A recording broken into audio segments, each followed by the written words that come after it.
Hello, my good people. Welcome back to our second session of the Pastor's Kids. And thank you for our viewers that watched the last session.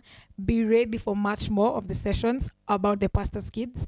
And yes, tonight we still have a man of God who is going to still enlighten us more about the Pastor's Kids. Stay tuned.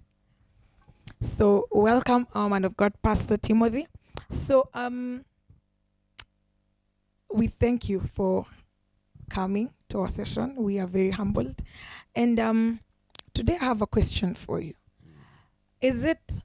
How true is it that pastors' kids are quite disobedient? Like some of them are quite disobedient, hard-headed, as it is put by our society, that most of our pastors' kids are don't care, as they just don't care about things in life. They are just there, some of them, because you see, not all of them are like that. What is your take on this? Mm-hmm. According to Pastor's Kid, in terms of disobedience, yes, it is true. Some of them, I can quote that some of them, they are disobedience. When I've come to realize that we as pastors, we fail sometimes to teach our children how to obey parents. In the book of Ephesians chapter 6 verses 1, it speaks about children obey your parents. Now, sometimes we become too busy outside there. About the ministry, and we forget the ministry in their house. And that's why you find a pastor's children, they are not being trained to obey parents and also to obey the people outside in the society. I can say to some it's a failure from parents. Other thing I can say, some pastors' kid, it came to a point where they feel that people, they are using them as they need to be kind. They need to be kind to do some things, or to obey people. So when they take advantage of your pastor's kid, you need to obey, you need to and there are some things that are not okay. So sometimes they become arrogant. They no, we know how to obey our parents. We don't know about you. So some of them people, they may misquote them because they want to take advantage of them. But it is good for a pastor's kid to be obedient to the parents and also to the community. Yeah. Okay. Yeah. So in accordance to you're saying that most of this arrogance comes from how the society treats them. How society treats them. Okay. And also from the parents failing on their upbringing, on teaching them on how to be obedient to and respectful to people, because you find that even some of them are so disrespectful to people.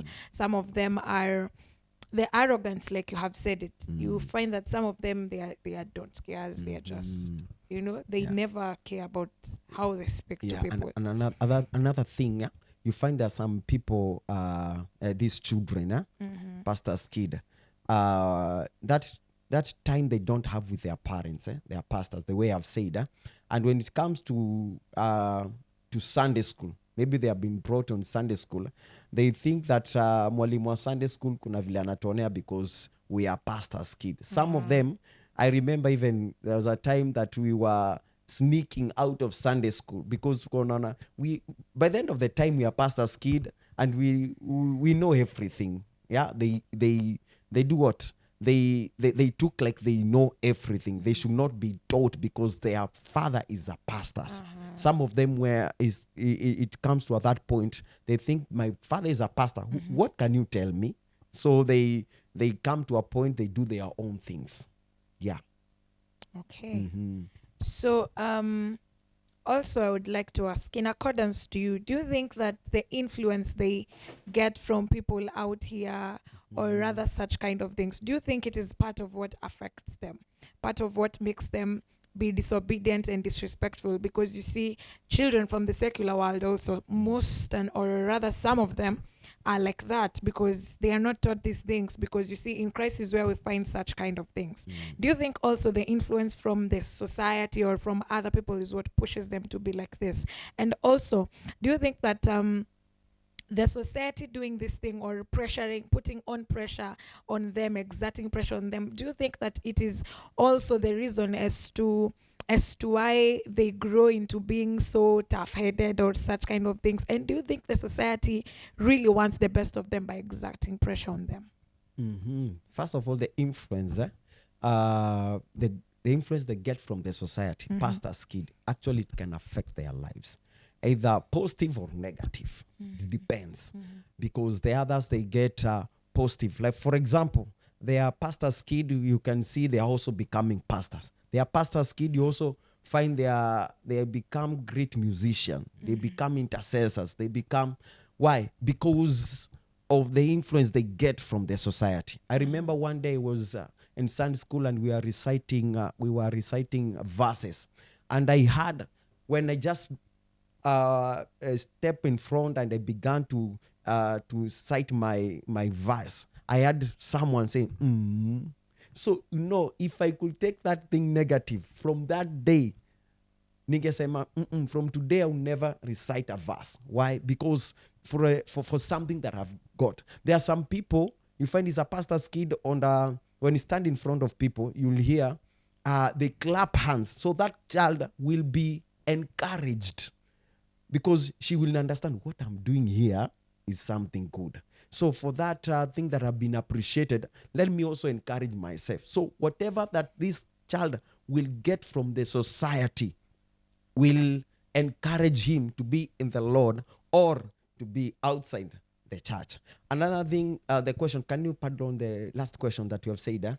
About the society, well, do you think that the pressure exerted on the pastors' kids from the society, do you think it is quite they should take it quite more positive because the society wants to see the best in them, or to make them see how far they can go, them being pastors' kids? Or do you think it is a sort of mockery because their parents are pastors? Now the pressure from the society now concerning the pastor's kid, actually what I can say, it depends how the pastor's kid encourage their children. I can say that, and that's why as pastor's kid, we as pastors now, you should encourage your children, because outside there they will get things, or they will be told things that will hurt them. Others, and last time we said that there are some pastors' kids, they drink because of the pressure they're getting outside there. Because others, they will tell them, when mtoto wa pasi, why unajifanya nini, uwezi tei, a lot of those things. And now you find the pressure they are getting from the society, actually it affects their lives. Why? Because they demand too much from pastor's kid. Actually utapata society inaangalia watoto wa pasi sana, and then mtapata mtoto wa pasi anakaa hivi, it's too much that they expect from me. Other people, they especially pastor's kid, watakaa hivi waangalie. Now I either join them now malimefika, and that's why you find most of pastor's kid, they are being challenged, because it come to a point they think, I'm in this side, it's like I'm alone, let me join them. And they quote this verse, if you cannot win them, do what? Join them. Why? Because they are in a percentage of maybe 100%. You find 10% is pastor's kid, and they are actually outside there, wanaona watoto vile wanapiga raha, ana mtu huyo pasi anasema kwani siwezi piga raha siku moja, pap ameingia kwa nini. And because watu wataanza kuona mtoto wa pasi, waanze kuona mtoto wa pasi hata wewe si mtoi kama wengine, join them. So we find because of the pressure and the peer pressure outside there, mtoi wa pasi anaingia hiyo stories zingine. And in this situation where pastors' children are expected to be this perfect kind of kids, this very able kids to go to greater levels than these other children.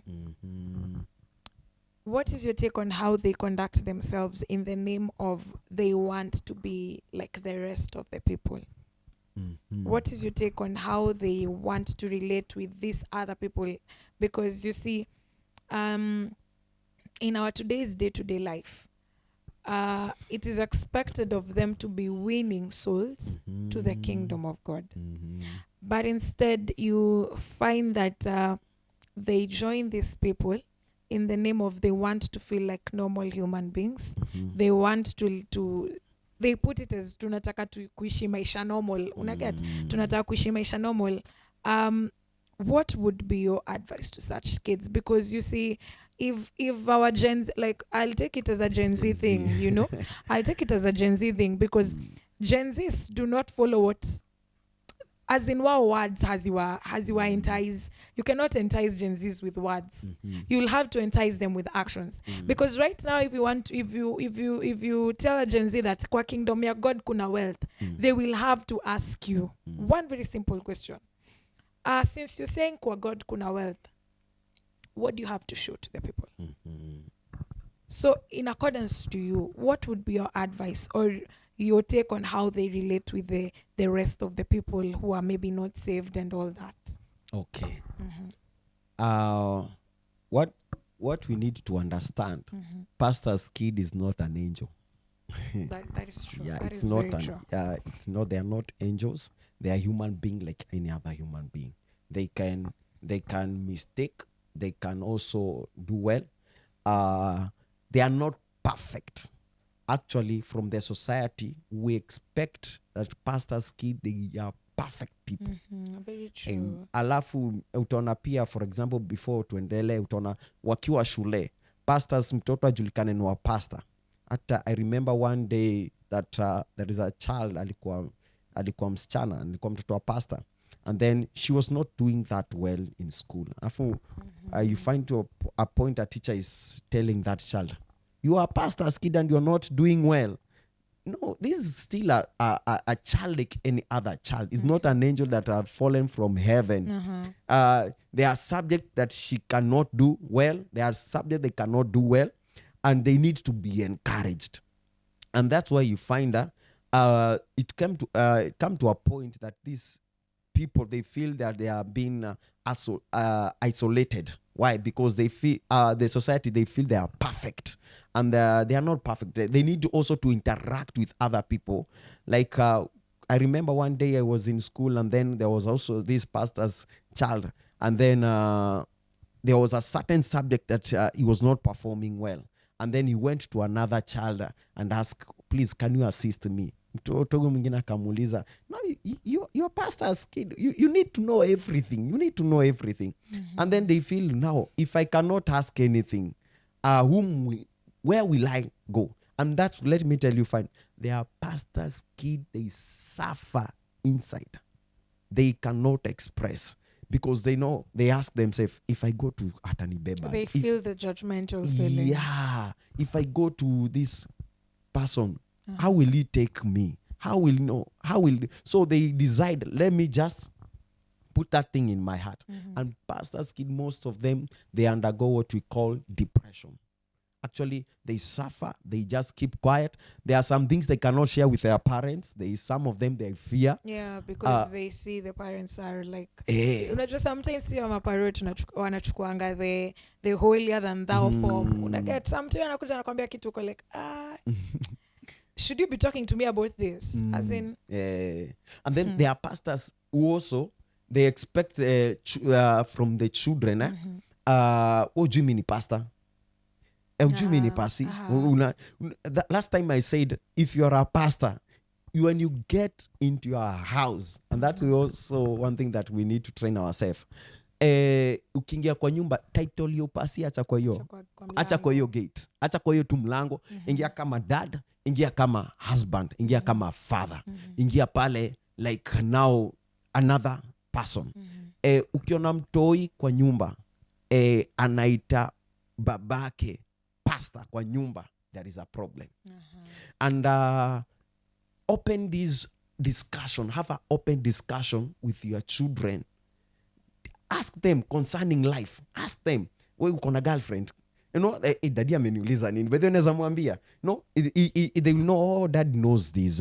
And also as a pastor, and also you are a father, let your children know your life. a little bit. Wambie mi nikiwa kijana, there was a point I was doing ABCD. Kuna time nilitaka msichana fulani akanikataa, ndio nikachukua mama yenu.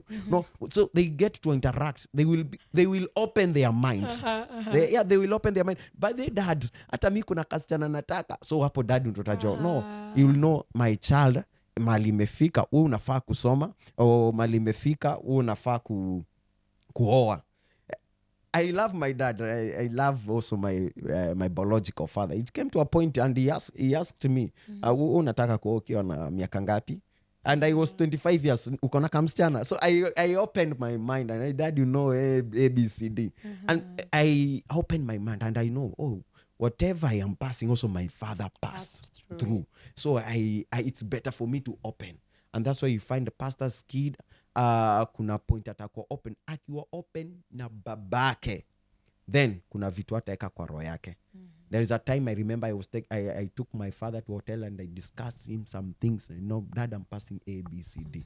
So when a father akiwa open to the child outside there, the things that this child will pass through, you'll be able to discuss with a father, and the father will enable or will encourage him or will give advice. The best thing that I can say to our pastors that who have children, the best advice is from you as a pastor and also as a dad.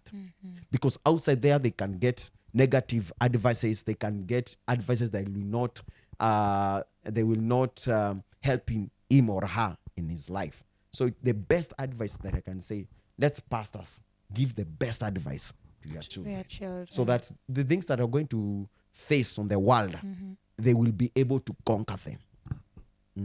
Yeah. I know we have gone an extra mile.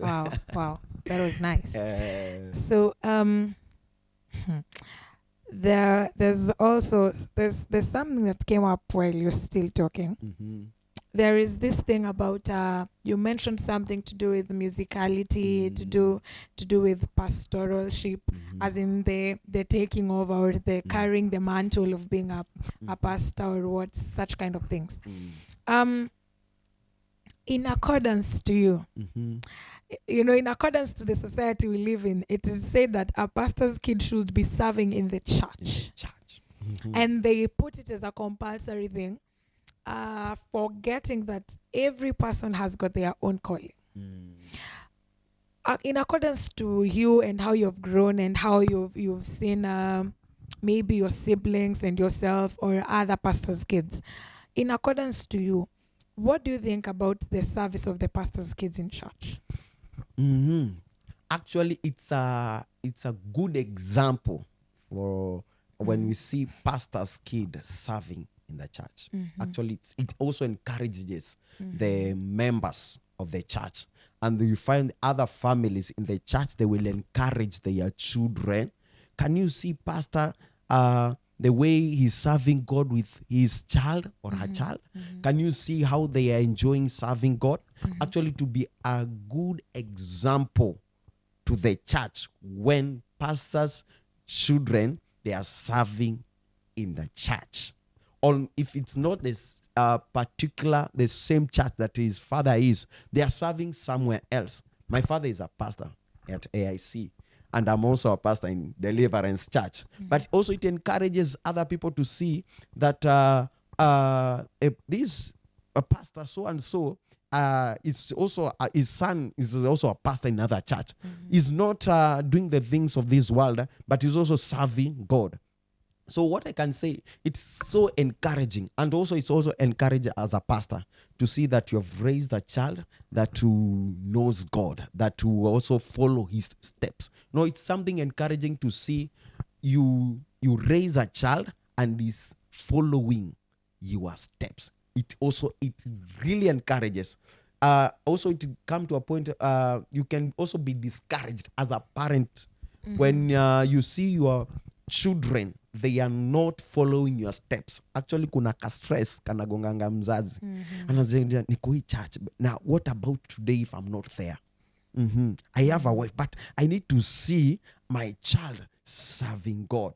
So I can encourage young people there, young men and women who are pastors' kids, serve God. irrespective where you are, just serve God. So you do unto others what you want to be done unto you. So there is one other question that I would love to ask, since you've mentioned about the taking over of things and all that. Kuna hii kitu huwa inasumbua watu sana, but I don't know whether at some point parents think about it as pastors. You will find that there is this thing we call generational inheritance of things, of character, behavior, the way you talk, the way you walk, the way you do things. Unapata mzazi ako like, na huyu mtoto anafanana na baba yangu, tabia zinafanana na baba yangu, and such kind of things. How do you think the negative character and behaviors of the inheritance of bad character and behavior on pastors' kids? But the way this thing does not really affect only the pastors' kids, it affects our generation at large. So what do you think, as parents, as pastors, and all this? How do you think the pastors should handle it? How do you think that the parents should handle it? Because it really affects a lot of young people. Because unapata mtoto umemlea vizuri, but then there are some tiny characters anapata, they are like, hey, we ni wangu kweli? As in, who brought you up? You get such kind of things. As in, how would you say it should be handled? Because some parents, maybe they didn't take caution of it while the child was born and such kind of things, because also naming affects such kind of, naming is also a part of how we grow as children. So what is your take, what is your advice in all this? Because you yourself, you're also a pastor and you're raising a generation. It's a good question. Actually, I've come to realize that it's also disturbing some pastors. They can see on their children, this child in our family, or either in my parent, through my parent, I've never seen a child being drunkard. My father is being drunkard, and I can see my child is being drunkard. It can disturb some parents who are pastors. And one thing that we need to understand also, there is what we call altars. And we, as a parents, also we need to be very sensitive on altars.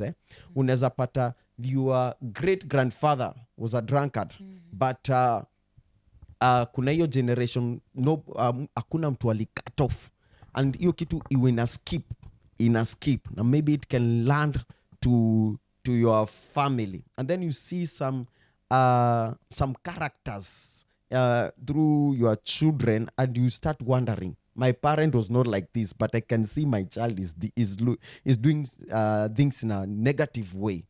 One thing that you need to know as a parent, and it's very important as a parent, first of all, when you get children, raise an altar. First of all, give a sacrifice to break the chains. You break those chains, whether the great grandfathers did, whether what happened, cut it off, and you say, in my family, I'm opening a new chapter. That's what I can also encourage as a pastor. Do it, and then train your children, because there are some things they cannot fall on your parent, who was your parent and now as a father, equal for your great parents, and then inaruka inakuja kwa mtoto anaanza kuget kitu ya kitambo. And then you find that there is this what we have said about naming the child. Also, naming is very important. Be sensitive, because a naming can attract something from your great-grandfather. For example, I can say I was privileged personally to see my great-grandfather. My great-grandfather was a pastor. I was told he was a pastor who opened church. But I was also told he had an apostolic a mission that he was doing. He was opening church all over. And one thing I remember, my grandmother told me, I can see what your great-grandfather doing, you are also doing it. So he was the one telling me, and I took it positively, because I was now beginning to do ministry. and I took it. There are some things that you can be told as a pastor's kid, and if you see, you say, in our family, our great grandfather, maybe there was one who was drunkard, and maybe there was something that through association and through peer pressure, some people were attracting you to bars and do that, and you remember, oh, in our generation, I was told there was one who was, so I think I'm the one. Let me go. So we also need to be very sensitive on what we are telling our children as a parent, and also in the line of a family. Be very sensitive on what we are telling our children, because what you speak, remember, the power of life is in your tongue. If a parent, you speak a blessing to your children, they become it becomes so. If you speak a curse, no, that thing it has begun. So let us be very sensitive on what we are speaking to our children, because once it enters into their ears, it will stick. And live about when they grow up, especially when they are 2 years, 3 years, they are very sensitive on what you are speaking to them, because it creates a system in their life, and also it attracts a certain system. So as a parent, raise altars for your children as they grow. Speak positive things. Tell them you are an apostle, you are a bishop, you are a teacher of the word, you are a prophet. Speak those words. Allow those words to stick in their minds. But when you tell them, now you have started drinking like your great grandfather. Now those words, they will enter, and that you have allowed a door in your child. A door. Yeah. That's what I can say. Yeah. Wow. Wow. Thank you very much, man of God. Thank you. For the enlightenment on the session today. So as you have heard, whatever you speak over your child, over yourself, is what it becomes, because there is power in that small organ that we call a tongue. So that has been our session, our beautiful and good viewers. We shall meet next time in the next session, and we shall have more panelists to discuss more on the pastor's children, so that we get to understand how some of them have coped with the society, with life. So yeah, thank you so much for viewing. We love you, and let's meet next time. Thank you. I have been your host, Joy Blessing. Till next time. Goodbye.